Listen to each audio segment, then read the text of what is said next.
Halo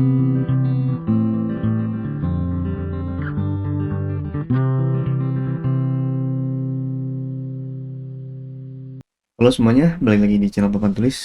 Jadi di video kali ini kita akan lanjut membahas materi UTBK 2024 Penalaran Umum yang ke-6. Sekarang gue udah gak pakai topi lagi karena rambut gue udah lumayan numbuh, jadi ya gak terlalu botak lah.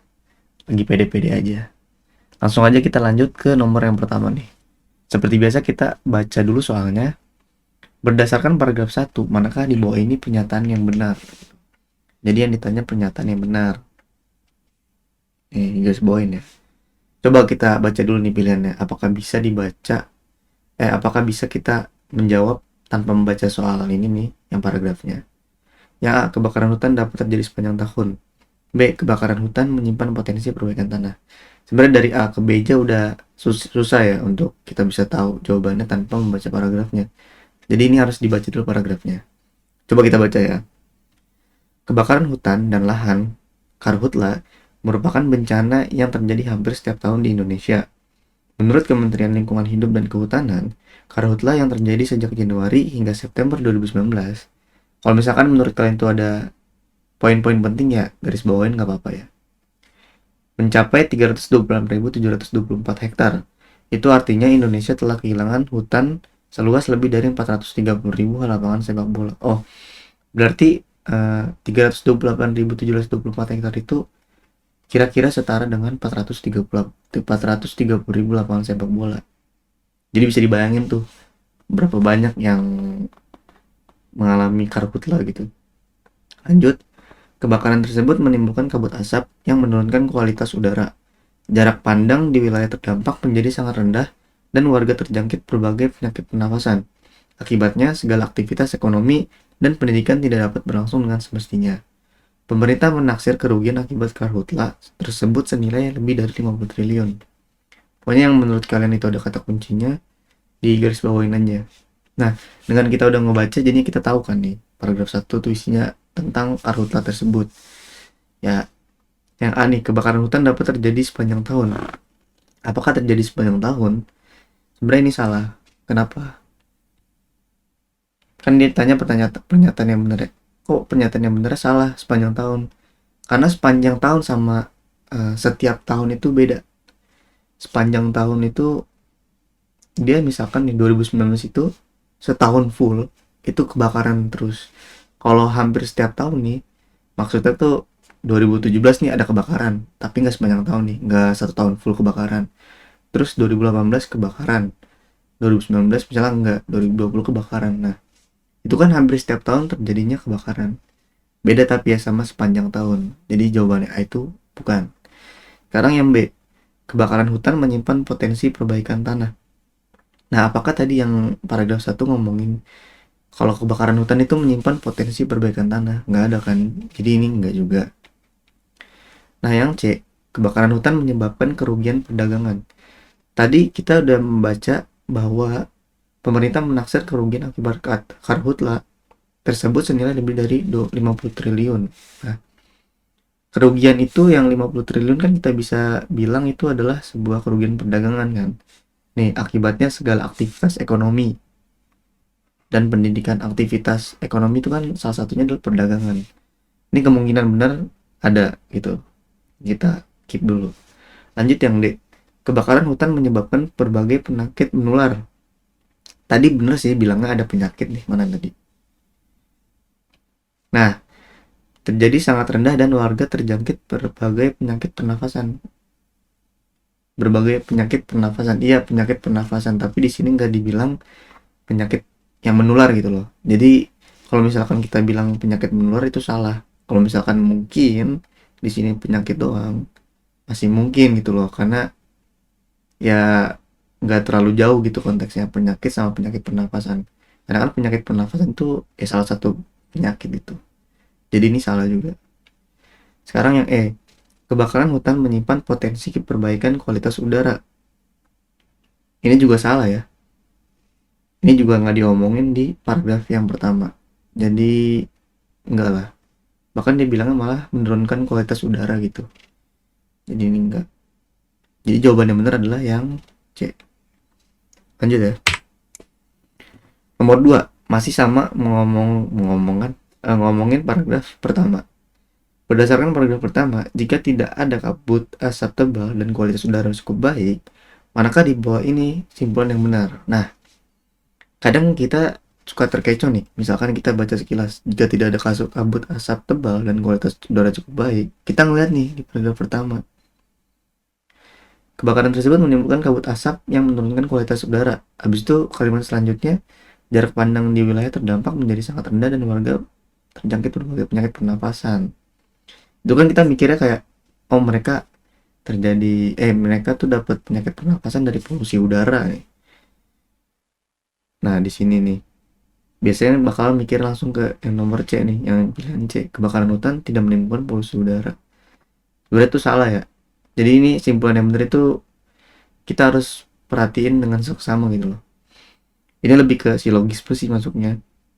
Jadi gini, ini kan ada sebab nih, ini sebab akibatnya jadinya ada kabut asap gitu ya, ada kabut asap. Nah, jika ini nggak terjadi, otomatis yang ini harusnya nggak terjadi kan. Kalau ini terjadi, berarti yang ini terjadi gitu loh. Ya itu logika simpelnya lah. Nah yang aneh, kebakaran hutan tidak terjadi. Nah ini masuk dari yang istilah tadi nih, kayak bukan istilah sih, logika yang tadi nih. Kalau misalkan kebakaran hutan nggak terjadi, berarti kan nggak ada asap sama kabut tebal kan. Dan kualitas udara juga cukup baik gitu loh. Berarti ini kemungkinan benar. Terus yang B, kebakaran hutan sudah dapat dipadamkan. Kebakaran hutan sudah dapat dipadamkan. Ini enggak juga loh. Kalau misalkan tadi balik lagi, kalau nggak ada kabut asap dan tebal serta kualitas udara cukup baik, itu kan nggak ada kebakaran hutan kan. Berarti kebakaran hutan yang di sini sebenarnya nggak terjadi gitu loh. Terus dia mau madamin apa gitu kalau kebakaran hutan itu nggak terjadi? Ya itu berarti salah gitu. Nah yang C, kebakaran hutan tidak menimbulkan polusi udara. Sama kayak yang tadi, kebakaran hutannya kan nggak ada kalau misalkan kabut asapnya juga nggak ada gitu loh. Penyebab kabut asap ada sendiri tuh ya itu tadi dari kebakaran hutan yang ada. Terus kebakaran hutan tidak dalam level membahayakan, ini juga salah. Kebakaran hutan hanya terjadi pada 100 hektar lahan. Ini juga nggak masuk ya, karena ya nggak ada hubungannya gitu loh. Apa yang diomongin sama yang diomongin beda. Jadi jawabannya yang A, kebakaran hutan tidak terjadi. Sekarang yang nomor 3. Berdasarkan paragraf 2, manakah pernyataan di bawah ini yang paling mungkin benar? Nah, ini yang paling mungkin benar. Mengenai upaya pencegahan karhutla. Berarti kita harus baca dulu nih paragraf keduanya. Kemungkinan besar soal kita nggak bisa tahu gitu loh apa yang diomongin. Baca dulu ya. Titik panas atau hotspots yang memicu karhutla umumnya muncul selama musim kemarau. Temperatur yang tinggi menyebabkan tumbuh-tumbuhan menjadi kering sehingga secara alami mudah terbakar. Selain itu, titik panas juga muncul karena pembakaran terencana. Banyak pihak yang berusaha membuka lahan dengan cara membakarnya sebelum musim hujan datang. Pemerintah telah berusaha mencegah karhutla menggunakan alat pemantau titik panas atau CCTV thermal. Deteksi dini kebakaran juga dilakukan dengan mengecek lapangan ground check, titik-titik panas yang ditemukan kemudian segera dipadamkan dengan teknologi modifikasi cuaca atau TMC yang mampu menurunkan hujan buatan. Namun segala upaya tersebut belum dapat mengurangi jumlah titik panas dalam 3 tahun terakhir. Data titik panas kebakaran hutan dan lahan di Indonesia tahun 2010 sampai 2019 disajikan pada gambar 1. Nah, jadi kita udah tahu nih dia ngomongin kebanyakan cara pencegahan titik panas atau hotspot. Bukan kebakaran ya, tapi lebih kepada titik panas ya. Beda. Jadi titik panasnya itu yang menyebabkan kebakaran. Nah, ini tuh pencegahan titik panasnya. Nah, ditanya nih mengenai upaya pencegahan karhutla. Yang A, titik panas memunculkan api yang tidak dapat dipadamkan. Ini salah, ini sebenarnya bukan pencegahan, dia ngomongin bahwa titik panas ini bakalan nyebabin kebakaran yang nggak bisa dipadamin. Itu salah, itu bukan pencegahan, itu lebih kepada penjelasan, entah itu benar atau enggak dianya. entah apinya bisa dipadamin atau enggak. Yang penting tuh masuknya ke penjelasan, bukan pencegahan. Yang B, hujan buatan diturunkan untuk memadamkan seluruh titik panas. Nah, ini kemungkinan besar bisa. Kenapa? Tadi kan dia bilang gini nih. Titik panas juga muncul karena pembakaran terencana. Ini udah banyak pihak yang berusaha membuka lahan, pemerintah berusaha mencegah. Mana sih tadi? Nah, oh ini. Titik-titik panas yang ditemukan kemudian segera dipadamkan dengan teknologi modifikasi cuaca yang mampu menurunkan hujan buatan. Nah, jadi dia mencegah titik-titik panas muncul itu dengan hujan buatan menggunakan modifikasi cuaca gitu. Ini masih mungkin. Yang C, titik panas hanya dapat diketahui setelah pemeriksaan langsung. Ya, tadi ini ya, pengecekan lapangan ground check ya. Oh, dia lebih kepada deteksi dini kebakaran bisa, tapi ini dia nggak ngomongin bahwa upaya pencegahannya dengan melakukan pemeriksaan gitu loh. Dia cuma ngasih tahu titik panas hanya dapat diketahui setelah pemeriksaan langsung. Mungkin kalau dia ngomongnya gini, mencegahnya dengan cara pemeriksaan langsung itu mungkin. Kalau ini kan enggak, dia cuma ngasih tahu kalau titik panas tuh bisa diketahui kalau ada pemeriksaan langsung. Enggak ya. Yang D, teknologi modifikasi cuaca hanya diaktifkan ketika terjadi kebakaran. Ini juga salah. Teknologi modifikasi cuaca itu kan diaktifkan ketika pada titik-titik panas itu udah ditemukan. Kalau misalkan kebakaran udah ditemukan ya namanya kebakaran udah terjadi gitu loh, bukan pencegahan ya kan. Pencegahan ini aja untuk karhutlanya kan. Kalau dia udah terjadi ngapain dicegah gitu loh. Harusnya berarti eh, biar ngebersihin lah atau biar biar nggak terjadi lagi kebakaran gitu. Ini juga salah yang D. Yang E, CCTV thermal tidak dapat membedakan titik panas dengan populasi hewan. Dari tadi nggak ada yang ngomongin populasi hewan kan. CCTV thermal itu untuk memantau titik panas, nggak ada ngomongin dengan populasi hewannya. Dan nggak ada ngomongin juga tidak dapat membedakan titik panas dengan populasi hewan. Jadi jawabannya yang benar adalah yang A. Lanjut yang nomor 4. Berdasarkan paragraf 2 lagi nih, apabila di suatu daerah terjadinya musim kemarau lebih panjang dari semestinya, maka di bawah ini simpulan yang paling benar. Nah, ini gampang karena kita udah baca juga paragraf 2 nya. Jadi nih, bayangin kalau misalkan musim kemaraunya itu lebih panjang. Kan dia ngomong nih, titik panas itu umumnya muncul selama musim kemarau. Jadi kalau misalkan musim kemaraunya lebih panjang, seharusnya secara logika itu titik panasnya makin banyak ya kan. Karena kan kemaraunya lebih panjang, otomatis ya makin banyak. Yang aneh, persebaran titik panas hingga ke perkotaan. Ke perkotaan itu sebenarnya nggak bisa, mungkin bisa, tapi kita belum bisa ngomong ini paling mungkin benar gitu. Kita cek yang lain dulu ya. Yang B, semakin banyak perkebunan yang mulai dibuka. Ini nggak ngaruh kan. Karena perkebunan yang mulai dibuka kan tergantung orang yang ngebuka perkebunan gitu loh. Nggak tergantung musim kemaraunya juga. Jadi ini salah. Yang C, jumlah titik panas pada lahan sabana meningkat. Ini kemungkinan benar. Kenapa? Karena kan tadi tuh ya tadi yang udah dibilang di awal kan, kalau makin lama kemaraunya makin banyak titik panasnya terjadi. Apalagi pada lahan sabana. Sabana itu kan kayak lahan rumput ya. Terus biasanya itu diakibatkan titik panas itu diakibatkan eh, tumbuh-tumbuhan yang mudah kering gitu, yang menjadi kering sehingga secara alami mudah terbakar. Rumput kan juga termasuk ini ya, tumbuhan ya, tumbuh-tumbuhan hijau. Jadi itu masuk akal lah kalau misalkan jumlah titik panas pada lahan sabana makin meningkat gitu. Yang D, titik panas di lahan gambut tidak dapat dipadamkan. Nah ini sebenarnya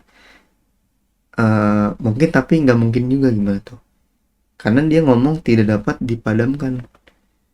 Dan di lahan gambut ya, lahan gambut kan biasanya itu yang organik gitu ya, dia jadi tanah kebanyakan. Itu kan kemungkinan kecil juga tidak setinggi kemungkinan terbakarnya dibandingkan lahan sabana. Terus yang lebih di-concern lagi tuh tidak dapat dipadamkannya. Kenapa? Karena itu tuh nggak ngaruh gitu loh sama musim kemaraunya juga. Sebenarnya ngaruh, tapi kita nggak bisa mastiin kalau itu nggak bisa dipadamin gitu loh. Seharusnya bisa juga dipadamin gitu. Nah yang ini salah. Yang persebaran titik panas di lahan pertanian lebih merata. Ini juga salah sih. Titik panas lebih merata itu nggak masuk ke yang kemarau lebih panjang. Karena mau kemaraunya panjangnya berapapun ya titik panas itu bakalan ada sesuai dengan lokasi yang emang rentan dengan tadi tuh kahutlannya. Jadi ini nggak ngaruh gitu.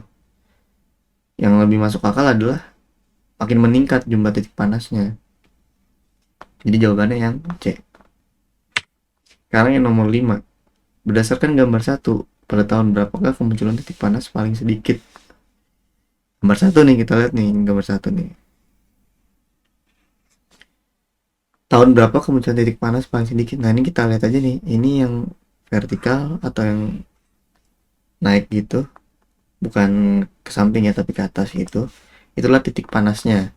Kita lihat nih ada 40.000, 35.000, 30.000. Nah, itu titik panas ya. Kalau yang horizontal adalah tahunnya. Jadi kita lihat dulu nih, titik panas yang paling rendah tuh yang mana. Dari grafiknya tuh yang ini kan. Ini jangan sampai kekecoh nih. Ini sebenarnya soal bonus lah, soal gampang gitu. Ini mah tinggal ngeliat gambar, jawabannya dapet gitu. Ini udah paling sedikit nih. Otomatis tahun tersebut kan yang menjadi kemunculan titik panas paling sedikit. Kita lihat nih, 2016 terus di sini nggak ada tulisan tahun. Jangan mikir oh nggak ada jawabannya. Ini kan lompatnya 3 tahun kan. Ini sebenarnya 2010, 2011, 2012, 2013, 2014, 2015, 2016, berarti yang ini 2017. Jadi gitu doang jawabnya. Tinggal ngelihat gambarnya. Jadi sekian dari video papan tulis, semoga bermanfaat dan semoga kedepannya kita semua makin rajin untuk belajar untuk mempersiapkan UTBK 2024. Sampai jumpa di video papan tulis berikutnya. Terima kasih.